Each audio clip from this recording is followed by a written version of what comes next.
Welcome back in my YouTube channel B mass. आप अगर नए हो तो मेरे चैनल को पहले सब्सक्राइब कीजिए, लाइक कीजिए और कमेंट जरूर कीजिए, जिससे हमें पता चले कि मैं यूट्यूब पर कैसा पढ़ाता हूँ। दोस्तों, आज की टॉपिक जो है बहुत ही इंटरेस्टिंग है, क्योंकि जब मैं एलन में पढ़ता था कोटा में, तो ये टॉपिक पे मेरा बहुत अच्छा कमांड था। उस टॉपिक का नाम है एपी, जीपी, एचपी। अगर हम हिंदी में बात करें तो समांतर माध्य, गुणोत्तर माध्य, हरात्मक माध्य। दोस्तों, मैं 1 बाय 1 सिखाऊंगा और 100% अगर वीडियो आप लास्ट तक देखोगे तो आज कुछ सीख के जाओगे।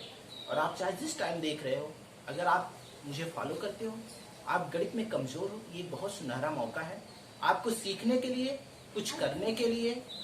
तो अगर आप चीज़ों को नोट डाउन करोगे तभी आपको चीज़ें समझ में आएंगी, नहीं तो रेत की तरह चीज़ें निकलती चली जाएंगी और आपको चीज़ें समझ में नहीं आएंगी। चलिए दोस्तों, हम पहले बात करते हैं ईपी की, फिर हम बात करेंगे जीपी की, और चूंकि एपी का उल्टा एचपी होता है तो हम एचपी को डिटेल में बात नहीं करने वाले हैं। सबसे पहले दोस्तों हम बात करते हैं एपी क्या होता है, जिसको एपी को अरिथमेटिक प्रोग्रेशन कहते हैं। लिखने की कोई आवश्यकता नहीं है, क्योंकि आपको बोर्ड तो देना नहीं है। अगर बोर्ड भी दे रहे हो तो आप जानते हो कि एपी अरिथमेटिक प्रोग्रेशन, जिसको हिंदी में कहते हैं समांतर माध्य। दोस्तों, एपी जिसको हिंदी में कहते हैं समांतर माध्य, इंग्लिश में एपी का फुल फॉर्म होता है अरिथमेटिक प्रोग्रेशन। दोस्तों, जब भी हम एपी की अरिथमेटिक प्रोग्रेशन की समांतर माध्य की बात करेंगे, इसमें क्या होता है, क्रमागत पदों में समान अंतर होता है। जैसे दोस्तों, अगर यहाँ पे हम एक एग्जाम्पल के माध्यम से सब कुछ क्लियर करेंगे। जैसे दोस्तों, यहाँ पे 1 2 3 4 5 6 है। इसमें दोस्तों पदों में समान अंतर है, क्रमागत पदों। जैसे 1 और 2 में अंतर 1 है, 2 और 3 में अंतर 1 है, 3 और 4 में अंतर 1 है, 4 और 5 में अंतर 1 है। क्रमागत पदों में अंतर 1 है, या क्रमागत पदों में अंतर समान होता है। जो ये अंतर होता है इसे कहते हैं सर्वांतर। सर्वांतर मतलब दोस्तों होता है समान अंतर। सर्वांतर इसका मतलब होता है समान अंतर।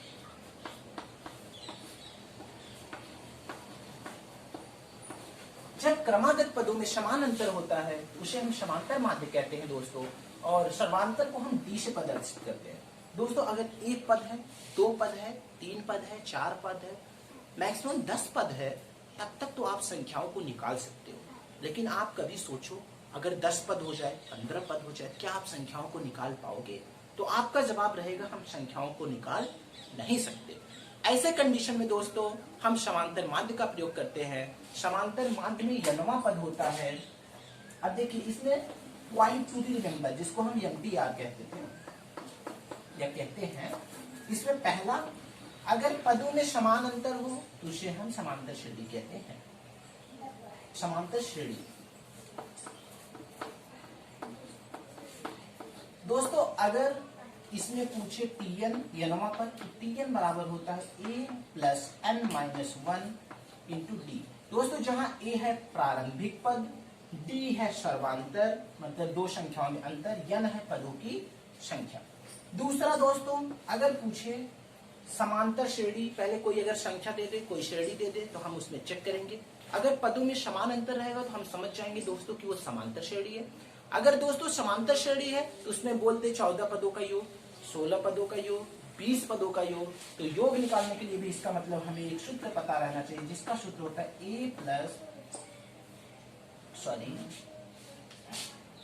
n by 2 2a plus n minus 1 into D. 2a plus n minus 1 into D.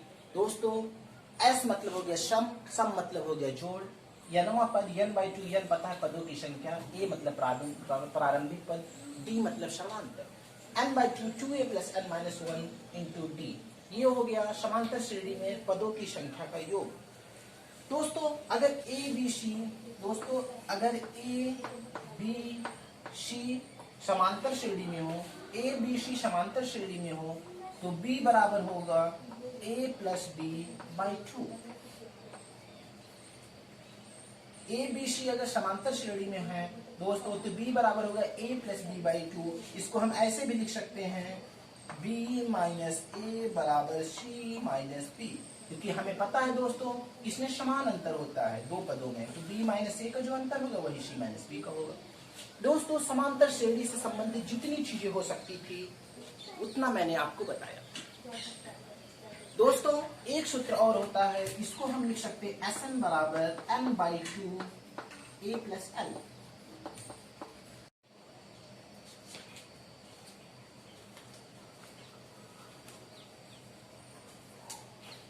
दोस्तों समांतर श्रेणी में मैंने समझा कि 5 चीजों को समझा, जिसमें पांचवी चीज ये थी कि हमें पता है सर्वांतर मतलब समान अंतर, तो हमें पता है b माइनस ए बराबर c माइनस बी। अगर a b c समांतर श्रेणी में है तो b बराबर a प्लस बी बाई 2। दोस्तों अगर हम बात करें गुणोत्तर श्रेणी की, समांतर श्रेणी हो चुकी है, हमें पता है मैं 3 श्रेणी पढ़ाने वाला हूँ, जिसमें थर्ड श्रेणी जो हरात्मक श्रेणी है वो समांतर श्रेणी का उल्टा होता है, उसमें मैं ऊपर से ही पढ़ा दूंगा, कोई उसमें बहुत ज्यादा हौच पौच नहीं है। अब हम बात करते हैं जीपी की, गुणोत्तर श्रेणी की। दोस्तों जीपी जिसको कहते हैं ज्योमेट्रिकल प्रोग्रेशन, और हिंदी में इसका नाम होता है गुणोत्तर श्रेणी।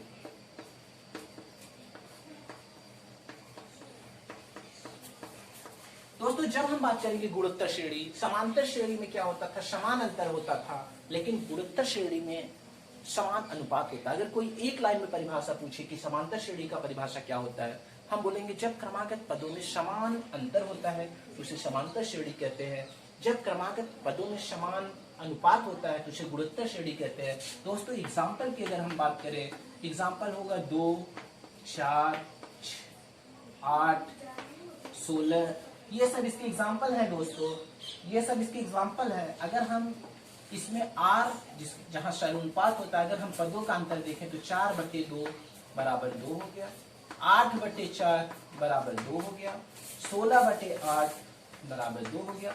दोस्तों मैं देख रहा हूँ क्रमागत पदों में समान अनुपात है, इसलिए इसे हम कहते हैं गुणोत्तर श्रेणी। तो दोस्तों गुणोत्तर श्रेणी की परिभाषा हो गई, जब दो क्रमागत पदों में समान अनुपात होता है तो इसे हम कहते हैं गुणोत्तर श्रेणी। दोस्तों इसमें समान अंतर होता है, इसमें समान अनुपात होता है। इसमें पहला एमटीआर जो है, जो मुझे रिमेम्बर करना है, TN इक्वल टू होता है a r पावर n-1, जहां दोस्तों r जो होता है वो समान अनुपात होता है, जिसको हम कहते हैं सर्वानुपात, और n पदों की संख्या a प्रारंभिक पद। दोस्तों जब इसमें हम पदों के योग की बात करेंगे,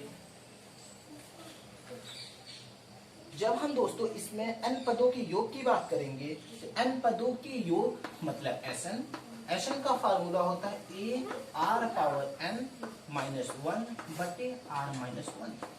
ये तो दोस्तों हो गया n पदों का योग। अगर n पद में अनंत पद है, S infinite equal to a/1 - r। दोस्तों a b c अगर जीपी में है, दोस्तों a b c अगर जीपी में है तो बीच वाले पद का वर्ग पहले और अंतिम पद के गुणनफल के बराबर होता है। इसका मतलब दोस्तों b² बराबर a गुणे c। दोस्तों इसमें मैंने 5 चीजों को सीखा था, दोस्तों इसमें मैं 4 चीजों को सीखूंगा, और अगर एक चीज और सीख लूं, एक चीज ये होता है कि a b c को हम ऐसे भी लिख सकते हैं b/a बराबर c/b। इसमें भी 5 चीजें हो गई। अब हम एक बार इसको मर्ज करते हैं और मर्ज करके चीजों को देखते हैं। अगर मर्ज करके चीजों को देखना है दोस्तों, तो हम देखते हैं पहला कि यदि पदों में समान अंतर हो, जैसे 2 में से 1 गया 1, 3 में से 2 गया 1, 5 में से 3, 4 में से 3 गया 1, 5 से 4 गया 1। अगर पदों में समान अंतर है तो इसे समांतर श्रेणी कहेंगे। अगर पदों का अनुपात समान है तो इसे गुणोत्तर श्रेणी कहेंगे। दोस्तों यनवा पद अगर निकालना रहेगा a plus n-1 into D, गुणोत्तर श्रेणी में अगर यनवा पद निकालना रहेगा a r पावर n-1। दोस्तों अगर गुणोत्तर श्रेणी में पदों का योग निकालना रहेगा a r पावर n-1। याद रखना यहाँ पे p r-1 है, लेकिन यहाँ पे बस n नहीं है और सेम है। दोस्तों इसमें अगर पदों की संख्या का योग निकालना है तो फार्मूला डिफरेंट है, Sn बराबर n/2 2a plus n-1 into D. और दोस्तों अगर यहाँ पे अंतिम पद दे दिया है तो Sn बराबर n/2 a प्लस l हो जाएगा। अगर इसमें अनंत पदों का योग पूछा है S infinity equal to a/1 - r हो जाएगा। और अगर तीन संख्याएं ए बी सी समांतर श्रेणी में होंगी तो पहले और अंतिम वाले पद का योग बीच वाले पद के बराबर होता है। पहले और अंतिम वाले पद के योग को अगर हम 2 से भाग देते हैं या पहले और अंतिम पद का माध्य बीच वाले पद के बराबर होता है, और इसमें बीच वाला पद का स्क्वायर या वर्ग पहले और अंतिम पद के गुणनफल के बराबर होता है। दोस्तों, समांतर श्रेणी और गुणोत्तर श्रेणी से संबंधित जितनी चीजें थी मैंने सीख लिया। अब हम बात करते हैं इन पे आधारित प्रश्नों की और इनसे संबंधित एक और इम्पोर्टेंट चीज।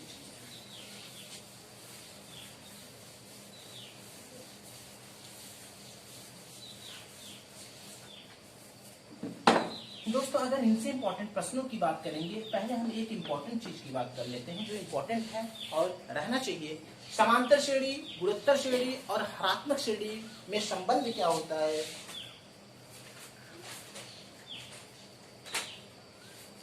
तो समांतर श्रेणी और हरात्मक श्रेणी का गुणनफल गुणोत्तर श्रेणी या गुणोत्तर माध्य के गुणनफल के स्क्वायर होता है। दोस्तों, हरात्मक माध्य हम इसको बोल सकते हैं समांतर माध्य, हरात्मक माध्य और गुणोत्तर माध्य में संबंध क्या होता है? हम कहेंगे समांतर माध्य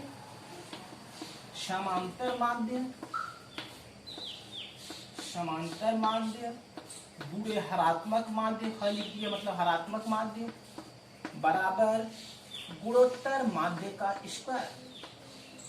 दोस्तों, समांतर माध्य गुणे हरात्मक माध्य, समांतर माध्य गुणे हरात्मक माध्य, समांतर माध्य गुणे हरात्मक माध्य बराबर गुणोत्तर माध्य का स्क्वायर, ये तीनों में संबंध होता है। अब चलिए हम एग्जांपल की तरफ बढ़ते हैं।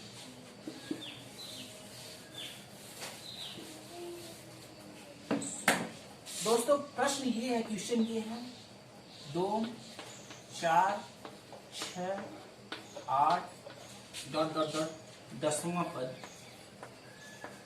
याद करो। दोस्तों, 10वां पद याद करना है। हम कोई भी श्रेणी देखेंगे तो उसमें पहली चीज हम ये चेक करेंगे कि ये कौन सी श्रेणी है, क्योंकि हमें ऑब्वियस सी बात है, हमें पता नहीं कि ये कौन सी श्रेणी है। अगर हमें श्रेणी चेक करना है दोस्तों, तो हम इसमें पहले हम पदों का अंतर देखते हैं। इसमें पदों का अंतर 2 है, इसमें पदों का अंतर 2 है, इसमें पदों का अंतर 2 है। हमें पता है अगर पदों का अंतर समान है, 4 में से 2 गए 2, 6 में से 4 गए 2, 8 में से 6 गए 2, यदि पदों का अंतर समान है इसका मतलब ये समांतर श्रेणी है। अगर पदों का अंतर समान है इसका मतलब ये समांतर श्रेणी है। और अगर हमें पता है समांतर श्रेणी में n पद ज्ञात करना होता है, उसका फार्मूला होता है Tn बराबर a plus n minus 1 into D. दोस्तों, ये प्रारंभिक पद है और हम प्रारंभिक पद मतलब जो प्रथम आया है, जो पहले आया है, a बराबर 2 हो गया। n मतलब पदों की संख्या, और दोस्तों यहाँ पे 10वां पद पूछ रहा है तो 10। d मतलब सर्वांतर मतलब समान अंतर, और ये समान अंतर 2 है तो d बराबर 2 हो गया। अब दोस्तों मुझे 10वां पद निकालना है, ये सारी वैल्यू को हम यहाँ पुट कर देंगे तो T10 बराबर हो जाएगा 2 प्लस 10 माइनस 1 गुणे 2। तो दोस्तों इसको जब हम सॉल्व करेंगे 2 प्लस 9 गुणे 2, T10 आ जाएगा 20। दोस्तों, अभी तक मैंने सीखा कि समांतर श्रेणी में n पदों को हम कैसे ज्ञात करते हैं। अब हम दोस्तों सीखने वाले हैं कि हम अगर गुणोत्तर माध्य या n पदों का योग रहता है तो हम कैसे निकालते हैं। देखते हैं क्वेश्चन नंबर 2। हम क्वेश्चन को बस समझाने के पर्पज से सॉल्व कर रहे हैं तो हम ज्यादा इस पर फोकस नहीं करेंगे। दोस्तों, अगर यहाँ पे रहे 2, 4, 8, 16 ... दोस्तों अब हम इसमें सबसे पहले अंतर देखेंगे। अगर हम अंतर की बात करेंगे तो इन दोनों में अंतर 2, इन दोनों में अंतर 2, इन दोनों में अंतर 2, इन दोनों में अंतर 4, इन दोनों में अंतर 8। इसका मतलब इन संख्याओं में अंतर समान नहीं हो पा रहा है। अब हम अनुपात की बात करेंगे, दूसरा पद बटे पहला पद। अब इनमें दूसरा पद बटे पहला पद, अब इसमें दूसरा पद बटे पहला पद। 2 हो गया, 2 हो गया, 2 हो गया। इसका मतलब अनुपात, पदों का अनुपात समान है। अगर पदों का अनुपात समान रहता है तो हम क्वेश्चन को सॉल्व करने के लिए ए आर पावर एन मतलब गुणोत्तर माध्य का फार्मूला या गुणोत्तर श्रेणी का फार्मूला लगाते हैं। 10वां पद निकालना टी 10। दोस्तों पहला पद है 2, मैंने लगा दिया। अनुपात कितना आ रहा है 2, मैंने लगा दिया। पदों की संख्या है 10, तो मैंने लिख दिया 10 माइनस 1। यहाँ पे हो गए 2 गुणे 2 पावर 9। अब इसको हम सॉल्व करेंगे दोस्तों, तो हमें गुणोत्तर श्रेणी का 10वां पद ज्ञात हो जाएगा। अब हम दोस्तों बात करते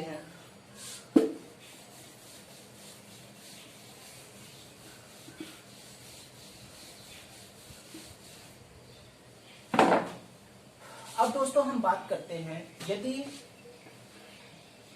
है क्वेश्चन 3, 6, 9, 12 डॉट डॉट डॉट 20वें पद तक योग ज्ञात करो। 20वें पद तक योग ज्ञात करो। योग मतलब ऐड।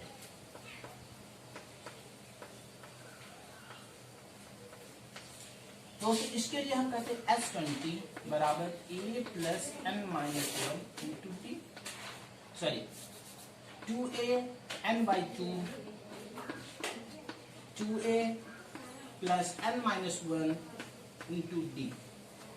ये मैंने फार्मूला क्यों लगाया? क्योंकि मुझे पता है पदों के में हर पद में अंतर 3-3 का है। इसका मतलब ये समांतर श्रेणी है। समांतर श्रेणी में n पदों का योग हमें पता रहता है। n पदों की योग का फार्मूला होता है n by 2 2a plus n minus 1 into D. इसमें सारी वैल्यू को पुट करेंगे। आप पुट कीजिए और पुट करके आंसर बताइए। वैसे मैं सॉल्व कर देता हूँ। n by 2 n 20 by 2 2a पहला पद 3 प्लस n 20 माइनस 1 डी 3। दोस्तों इसको मैं सॉल्व करूंगा और सॉल्व करने के बाद हमें आंसर पता चल जाएगा। तब हमें पता चलेगा 20वें पद तक का योग कैसे सॉल्व करते हैं।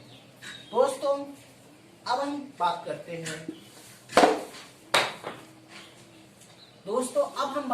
हैं अगर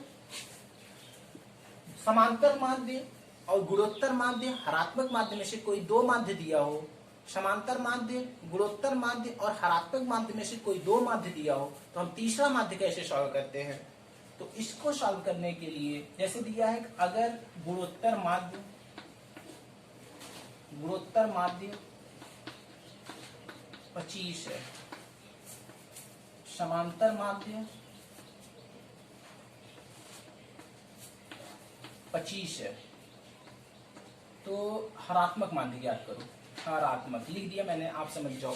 दोस्तों अगर कोई क्वेश्चन दे दिया जिसने लिख दिया कि ज्योमेट्रिकल मीन 25 है, अरिथमेटिक मीन भी 25 है, तो हरात्मक माध्य क्या होगा? हमें फार्मूला पता है दोस्तों, a इंटू एच बराबर जी स्क्वायर। a मतलब होता है समांतर माध्य, लिख दिया। h मतलब हरात्मक माध्य, जी स्क्वायर मतलब 25 का स्क्वायर। अब दोस्तों h की बात करेंगे तो 25 का स्क्वायर बट्टे 25 बराबर 25। इसका मतलब दोस्तों हरात्मक माध्य मुझे पता चल चुका है। अब हम चलते हैं कुछ नेक्स्ट इंपॉर्टेंट फार्मूले की तरफ। 3 और इंपॉर्टेंट फार्मूले हैं, उसके बाद सारे क्वेश्चन बनने लगेंगे। पहला, यदि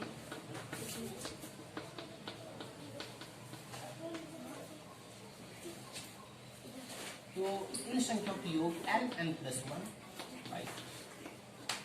दूसरा, अगर यहाँ पे स्क्वायर में 1 square 2 square 3 square plus 4 square plus dot dot dot n square, ऐसे चीजों में दोस्तों हो जाएगा n plus 1 2n plus 1 by 6, 2n plus 1 by 6।